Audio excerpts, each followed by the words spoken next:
method for transitioning. It works both for gradients yarn or just for switching from an old ball to a new ball of the same yarn. So here I'm using some leftover Prince John and tinsel toes, so it doesn't need to be 100% wool. It will work whatever you're knitting with. So I never transition straight at the edge because I find that there's often a little different patterning on the edge and it makes it a little more obvious. So I just try to find, I go a couple of stitches later, and let's say I want to switch here.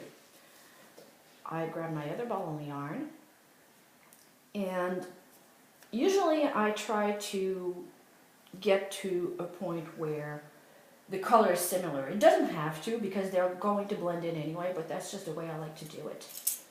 I grab a pointy needle. Those are crochet do needles. I really like them because they're super pointy, and you have the big one and the small one. In this case I'd use the small one because it's a smaller yarn. So that's my new yarn. I thread it in, and then putting my work backwards, I just weave it in. I start, I don't know, maybe 2 inches in the back, and I weave it in towards my needle like this. And it doesn't have to be precise. If you're worried, you can be careful to split yarn bits so it goes through and holds faster. But again, I haven't found it totally necessary. You want to go really close to the needle because you'll realize when you're knitting afterwards, it sort of pokes out.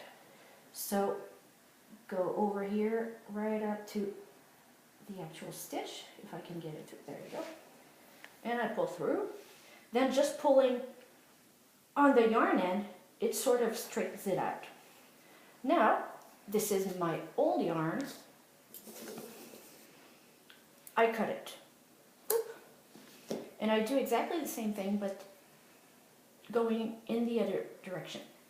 So I take the yarn end and I weave it in. So each ball of yarn is both weaved in and weaving into the other one. So just going like that. You can actually go a little longer on that part, because if you realize that the yarn tail comes out of your stitch on the front, you can actually pull it out until you get it where you want to be. I'll show you. Okay. So I pull it through, and you sort of pull it like this. Don't pull in the ends because it's just going to bunch up in the middle. But if you pull from the middle, it just flattens it out. And as you can see, it's not really that much thicker than the regular yarn. So it's going to be practically invisible. So you go back and you start knitting as usual. Yep.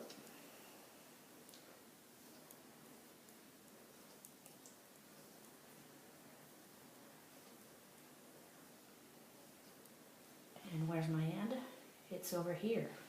So we'll see. I think in this case it's going to come out in front. And it is. So what I do in such a case, I undo my stitch.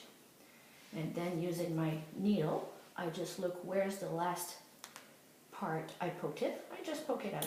And now it's going to stay in the back. So that's why it's important to make it a little longer on the second weaving part. So if I go back to the end, let's pretend I did. When I come back on the other row, I can just knit it as regular yarn, and as you can see, it's going to be practically invisible. So I'll just go to the beginning of the row.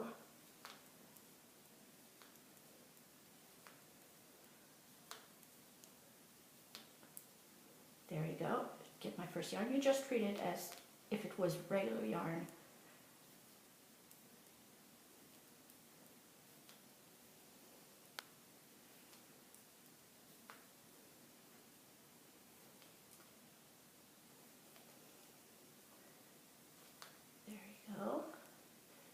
And that both changes, allows you to transition from one yarn to the other, and it weaves in your yarn ends. So there's no need to weave in once you're done. So it's not a problem switching yarn every single row. So you can see the stitches are here. They're barely visible, you know, they're barely thicker than the other ones, but once it's blocked, it disappears. I recommend waiting until everything is blocked before cutting the yarn ends, just to be sure that everything settles in comfortably. But apart from that, there's absolutely nothing else to do, and in my opinion, it's much faster than and nicer than carrying the yarn in the back and having to weave everything in the end. Thank you very much.